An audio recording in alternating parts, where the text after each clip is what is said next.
Good evening. Welcome to the National News Broadcast. I'm Kasuni Balachandra. And I am Tilina Udayaratna. We begin with a look at the headlines for tonight. The President at the inaugural session of the 9th Parliament pledges to introduce a new constitution giving priority to the one country, one law concept. Mahindayappa Abeyewardene appointed as Speaker of the new Parliament. Credit card and mortgage interest rates reduced. Indictment served on 3 respondents including former Minister Dr. Rajitha Senaratne. Something that changes your life story. Litro Gas. Moving on to those and other stories in detail. President Gotabaya Rajapaksa says that he will take the country towards prosperity while safeguarding the people and protecting the sovereignty of the country without succumbing to any foes. The President made these comments joining in the inauguration of the first session of the 9th Parliament today. Prime Minister Mahinda Rajapaksa was welcomed by newly appointed Speaker Mahindayappa Abeyewardene upon arrival.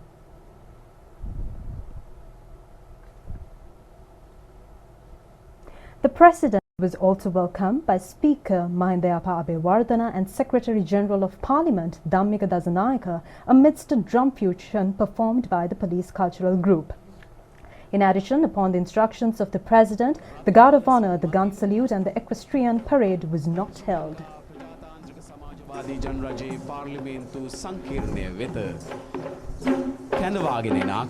The opening ceremony was conducted in a simple manner amidst the chanting of Jayamangala Gatha by school children.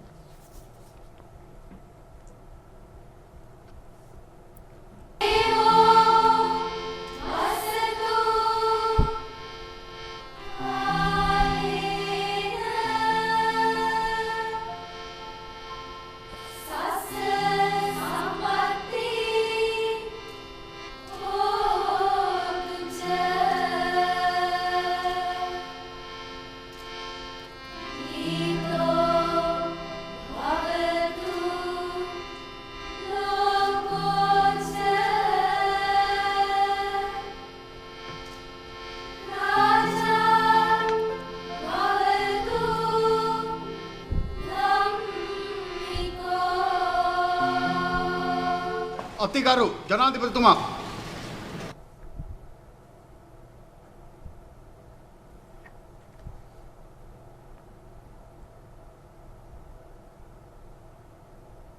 ඉතිහාසයේ ප්‍රථම වතාවට සමානුපාතික ක්‍රම යටතේ පවත්වන ලද මැතිවරණයකින් 3-2ක ඓතිහාසික ජනවරණ. Addressing the House, President Gotabaya Rajapaksa said that the election held on the 5th of August marked a turning point in the history of parliamentary elections in Sri Lanka, as his party asked the people to give them a 2/3 majority to form a stable government.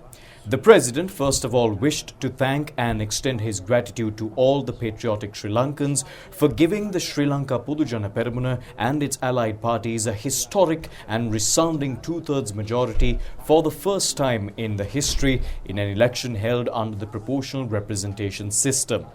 He said that universal suffrage is a democratic right that we must all respect and uphold. Therefore, he would like to take the opportunity to thank all Sri Lankan voters who exercised their voting right at this election. The President pointed out that the period between the presidential election and the parliamentary election was very challenging, as they inherited an economy that had collapsed. He added that since they did not have a majority in the parliament, they were compelled to function with a minority government. In addition, they had to face the COVID-19 pandemic, which disabled the entire world during this period. The President said that at a time when even the most powerful countries in the world were left helpless in the wake of the COVID-19 catastrophe, Sri Lanka was able to successfully face this challenge, and even foreign nations praised the country's efforts to prevent the spread of the pandemic. The President further stated that in accordance with the constitution of the country, he has pledged to protect the unitary status of the country and to protect and nurture the Buddha Sasana during this tenure. He explained that accordingly he has set up an advisory council comprising leading Buddhist monks to seek advice on governance. He has also established a presidential task force to protect places of archaeological importance and to preserve the Buddhist heritage. He noted that government has paid special attention to the protection of national heritage, culture and the country's identity, as well as the protection and promotion of performing arts and folk art. The president stated that when his party took over the government, the confidence of the people in the security of the country had been severely dented due to the Easter Sunday attacks that occurred in 2019. Establishing firmly that the prime policy of his government is national security, his government has restructured the security apparatus and intelligence services, eliminating the fears of the people, thereby restoring the security of the country. He added that his government has recreated an environment where any citizen can live freely without any fear for the safety of themselves or their families.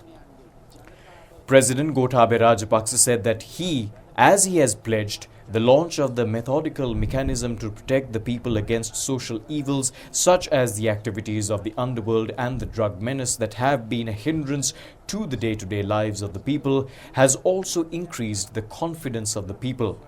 The president says that accordingly, a virtuous and a law-abiding society is emerging as promised. The president also stated that they took measures to build a production economy and thereby paddy farmers were given a higher guaranteed price for their products. He added that his government took steps to protect local farmers by halting the importation of exportable produce for re-export, as well as banning the importation of crops that could be grown locally. He explained that farmers were provided with required fertilizer free of charge, whilst people were encouraged to recultivate abandoned lands throughout the country. He said that through all these, they provided a new lease of life to the agricultural sector in the country. President Gotabaya Rajapaksa said that it should always be remembered that the prime responsibility of a people's representative is to serve the public by being sensitive to fulfilling the needs of the people, keeping in mind that all these positions are responsibilities and not privileges. The president pointed out that even after 72 years of freedom, simple issues have not been resolved. He noted that there are people who do not possess proper deeds for the lands on which they have lived for many years, and said that his government will provide them with legitimate deeds utilizing a swift and due process. He assured that without providing a proper alternative, people will not be evicted from their ancestral homes or farmlands. President Rajapaksa pointed out that the human-elephant conflict has become a major issue to the people and therefore a group of experts have already been appointed to craft a feasible solution to address this issue. He added that a separate state ministry has already been established solely for this purpose. The president noted that a significant percentage of people across the country suffer from a shortage of drinking water. He stated that his government will take necessary steps to address these humane issues, and as a national policy, they will enact procedures to provide drinking water to every part of the country. He also noted that another major social issue faced by the youth is unemployment. Both short-term and long-term solutions have been discussed to address this issue. President Gotabaya Rajapaksa said that every appointee to the government should contribute productively to the country. Therefore, no unnecessary and arbitrary enrollment will be allowed to any ministry or institution. He explained that both ministries and state ministries will work in cooperation with the respective private sector establishments in the industry to generate job opportunities. He further stated that in addition, they will take necessary steps to promote self-employment and entrepreneurship in each industry as well. He stated that their duty and responsibility is not to distribute job opportunities but to generate them. President Rajapaksa said that in order to overcome both local and global challenges and revive the economy, they will have to adopt new ways of thinking, as out-of-the-box thinking is required in order to meet the economic challenges. He stated that this time the ministries have been formed with this thought in mind. The president stated that in the current political culture, most of the people's representatives, after they get elected, neglect the prime duty of going to the people. He pointed out that when he travelled around the country in the recent past, this was confirmed by the people who voiced their grievance on this matter. The president therefore stated that henceforth ministers, state ministers as well as members of parliament will fulfill this expectation of the people by visiting them often to understand their issues and find solutions to their issues.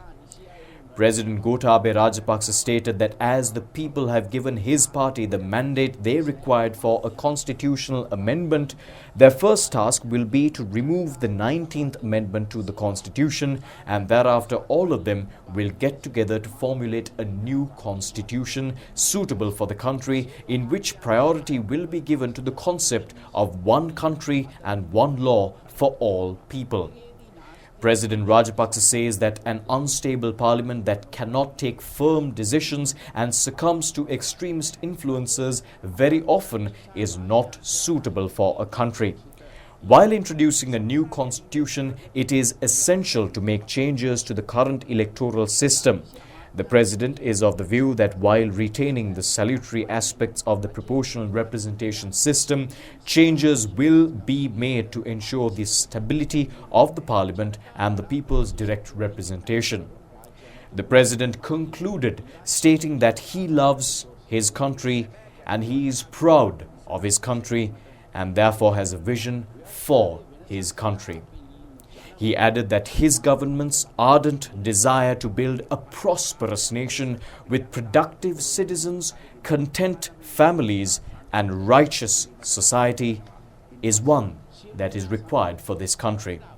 He said that what they have done so far, as well as the plans they propose to implement in the future, will be aimed at achieving this objective. වෙනස්කම් සිදු කිරීමට අවශ්‍ය වෙනවා. සමානුපාතික ඡන්ද ක්‍රමය තුල ඇති සාධක. Well, the parliament will in fact convene at 9:30 a.m. tomorrow to debate on the policy statement of the government. The first session of the 9th Parliament of the Democratic Socialist Republic of Sri Lanka convened this morning. This session was ceremoniously inaugurated by President Gotabaya Rajapaksa at 3 p.m. this afternoon. Mahindayapa Abewardena of the ruling party was unanimously elected as the Speaker of the new Parliament. The session commenced with Sergeant-at-Arms Narendra Fernando placing the mace, after which Parliamentary General Secretary Dhammika Dasanayaka presented the declaration issued by the President for the convening of the Parliament.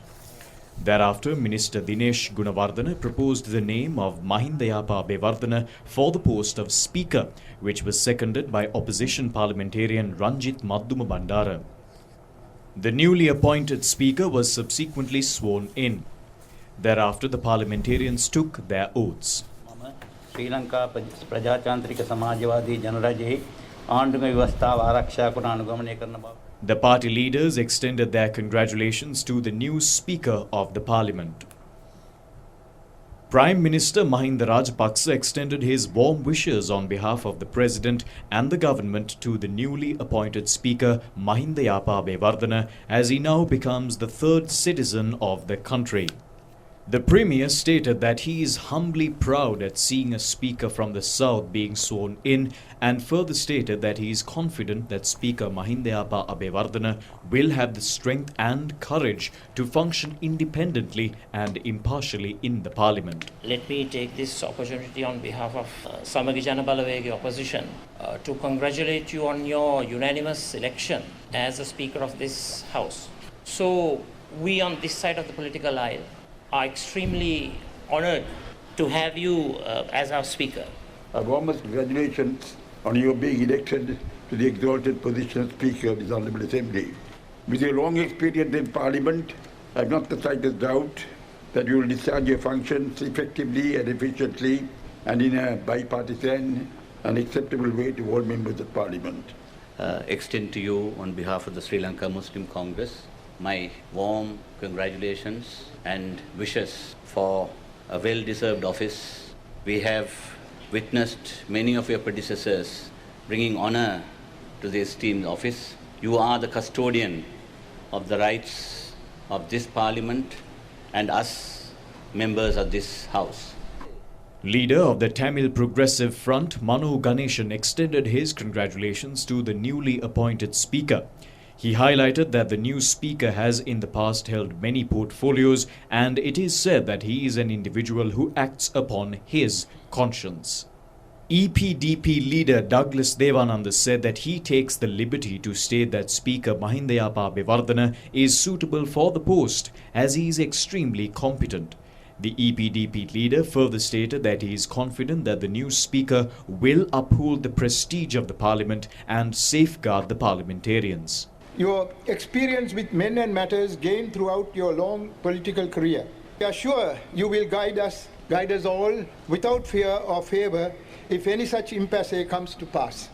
Former President Maithripala Sirisena said that they are of the belief that the Speaker directs the Parliament in an esteemed manner in the task of building a good political culture for the country. The former President added that the leadership of Speaker Mahindayappa Abeyewardena will be extremely significant for the future of the highest institution in the country. Leader of the National Congress ALM Ataullah said that as a senior leader, Speaker Mahindayappa Abeyewardena has been a tranquil individual, therefore working with him will be of much ease. He extended his congratulations to the newly appointed Speaker, stating that the opportunity has risen to act on behalf of the betterment of the country. Leader of the Janata Vimukti Peramuna Anura Kumara Disanayaka said that his party is confident that Speaker Mahindayappa Abeyewardena will in no way leave room for people's sovereignty vested in the legislature to be weakened or overpowered. Leader of the All Ceylon People's Congress, Rishad Badiuddin, extended his congratulations to the newly appointed Speaker, noting that the new Speaker is a leader with good experience as he has held many portfolios.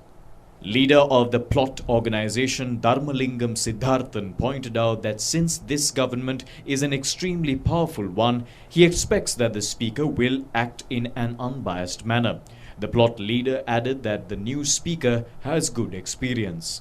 Leader of the National Freedom Front, Vimal Veerawansha, said that the general public is carefully watching the progress of this Parliament, and new Speaker Mahindayappa Abeyewardena has the capacity to create an environment in which the people of the country can perceive the Parliament with respect. Leader of the Pivituru Hela Urumea, Udaya Gammanpila, said that today, with the newly appointed Speaker Mahindayappa Abeyewardena, theirs is the largest ruling party that has come to power in Sri Lanka under the proportional representation system. The Pivituru Hela Urumea leader further stated that Speaker Mahindayappa Abeyewardena gets the ability to give direction to the Parliament as he has always acted according to his conscience and earned the respect and affection of all parliamentarians. Leader of the new Left Front, Vasudeva Nanayakar, said that a great transformation took place in the country with the parliamentary election, and Speaker Mahindayappa Abeyewardena can be regarded as the protagonist of this transformation. He further stated that his party has the confidence that under the new Speaker, freedom will prevail in the Parliament and in the country. Veera Sumana Veerasinghe of the Sri Lanka Communist Party extended congratulations on behalf of the party to the newly appointed Speaker, calling to the mind that in the Mathura district that he represents, Speaker Mahindayappa Abeyewardena has been engaged in active politics for 37 years, guiding and giving leadership to them.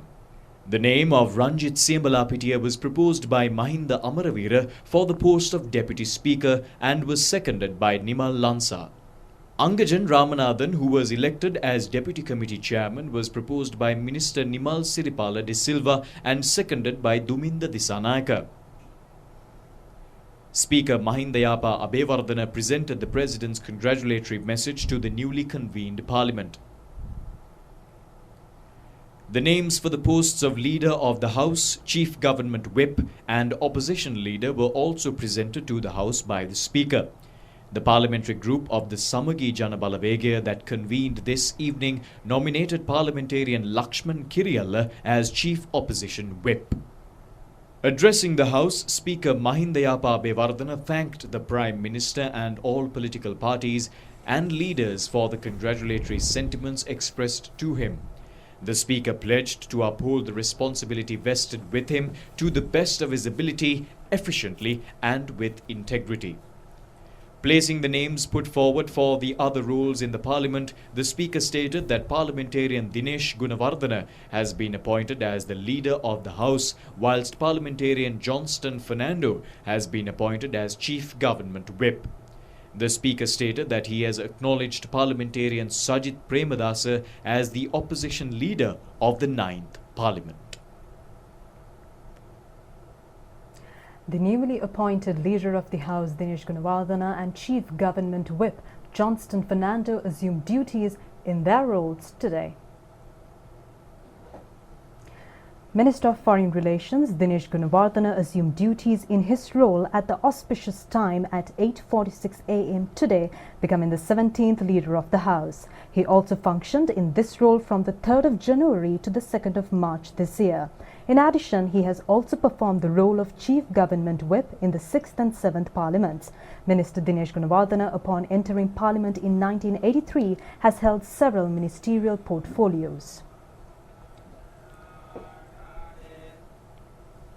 Minister Johnston Fernando assumed duties in his role as Chief Government Whip at the auspicious time at 9 a.m. today. Minister Fernando also functioned in this role from the 3rd of January to the 2nd of March this year. Minister Johnston Fernando, upon entering Parliament in the year 2000, has held many cabinet portfolios.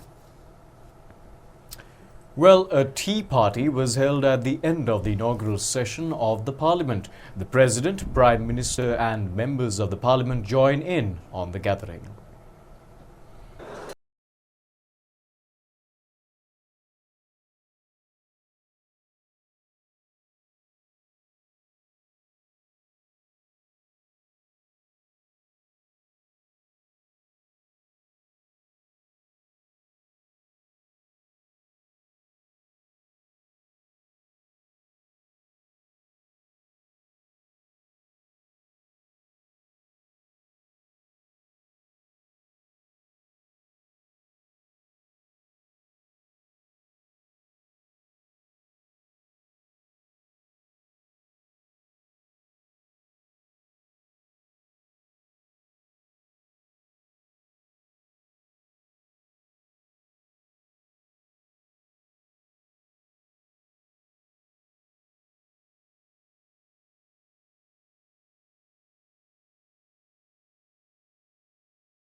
The Central Bank of Sri Lanka has reduced 4 regulated interest rates, including credit card and pawning interest rates. The decision was announced today at a media briefing held at the Central Bank of Sri Lanka.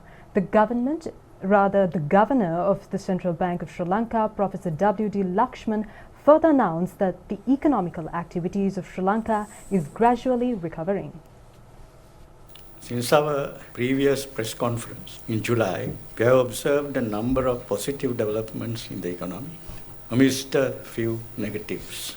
We have seen the conclusion of the general election, which has reconfirmed political stability, which is a key ingredient in the environment needed to carry out the economic agenda as articulated in the Vistas of Prosperity, the government's policy document. Secondly, domestic economic activities in Sri Lanka have recovered relatively fast, in spite of the bleak economic conditions continuing in our economic partner countries, which are still being unable to distance themselves adequately from COVID-19 related issues.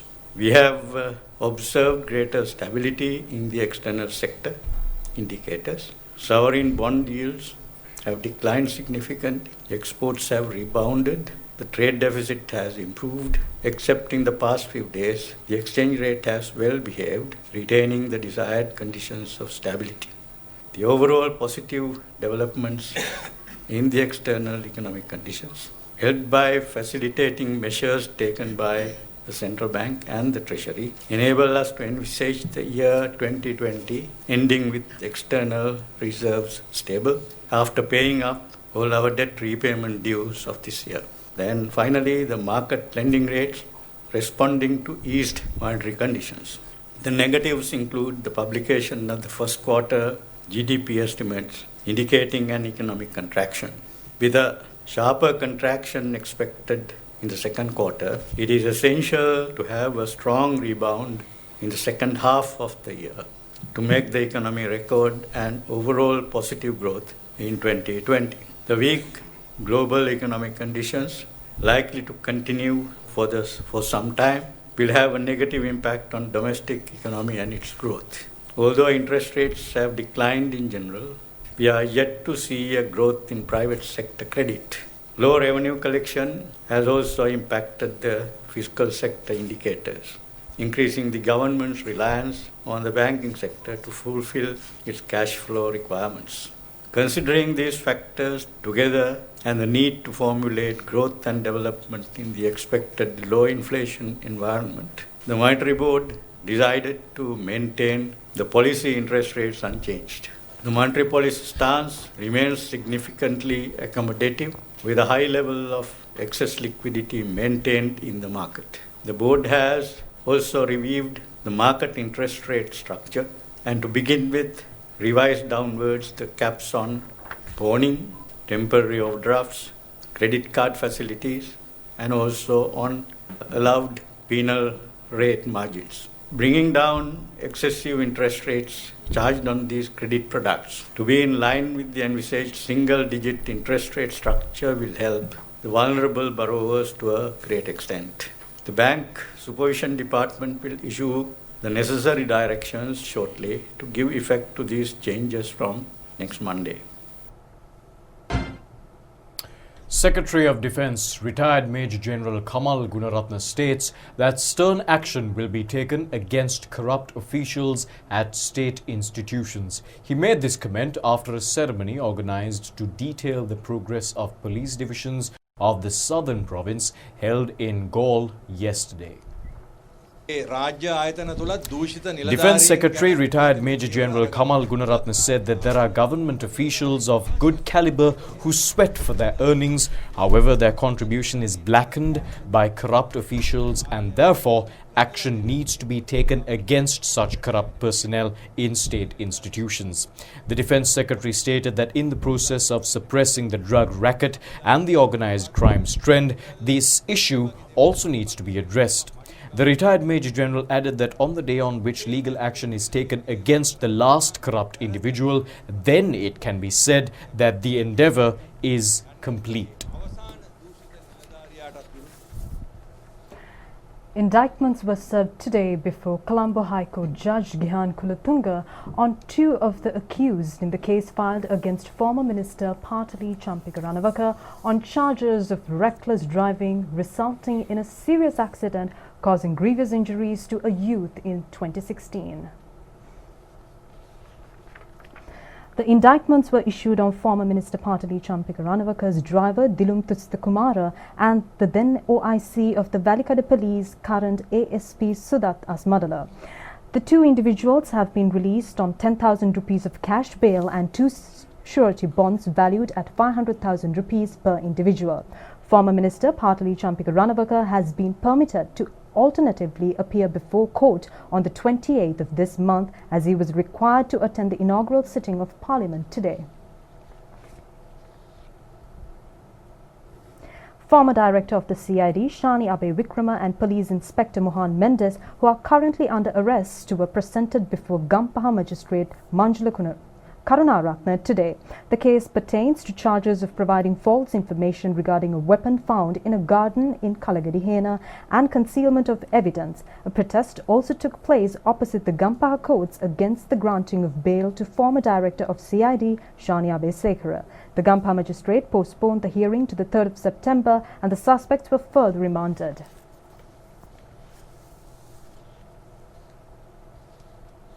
The Commission to investigate allegations of bribery or corruption filed indictments in Colombo High Court today against 3 individuals, including former Minister of Fisheries Dr. Rajat Senaratne, for allegedly causing losses to the government when leasing out the Modara Fisheries Harbour to a private company while he was serving as the Fisheries Minister in 2014. The other respondents in the case are former chairman of the Ceylon Fisheries Harbour Corporation Upali Liyanage and former managing director of the Ceylon Fisheries Harbour Corporation Neil Ravindra Munasinghe. The indictment details that the respondents have committed an offence defined under Section 70 of the Bribery Act. 17 witnesses have been cited in the indictment and 55 documents have been submitted as court items. The Sri Lanka Customs has discovered 222 grams of the high-value narcotic substance Kush, concealed in 3 places and parcels sent by air from the US. The Customs Narcotics Prevention Unit states that these parcels have been addressed to pseudonyms of 2 fake Colombo residents. The substance is a variety of cannabis and is reportedly a high market value. The drugs were concealed in 2 boxes used for packing mobile phone disinfecting devices and in 1 parcel. The customs state that the parcels had been sent to the Air Parcels Clearance Centre at Katunayaka. Customs Director General Major General Vijita Ravipriya says that no arrests have been made so far and the seized stock of narcotics will be handed over to the Police Narcotics Bureau for further investigations.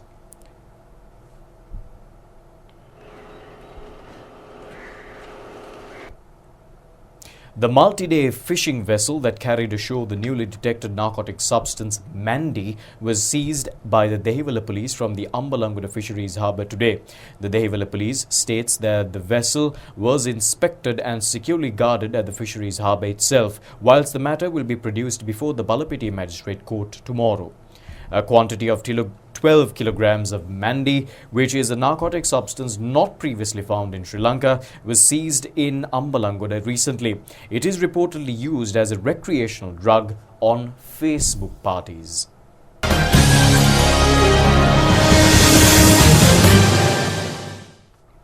And on sports news for tonight, officials were appointed to the National Sports Council, which advises the subject minister on sports policies today.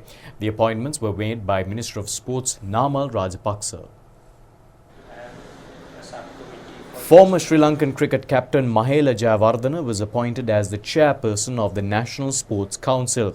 14 other representatives were appointed, including former Sri Lankan cricket captain Kumar Sangakkara, motor racing champion Dilantha Malagamuwa, national swimming champion Julian Bowling, and Army Commander Lieutenant General Shavendra Silva.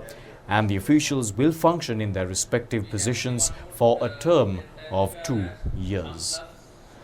Never plays hockey.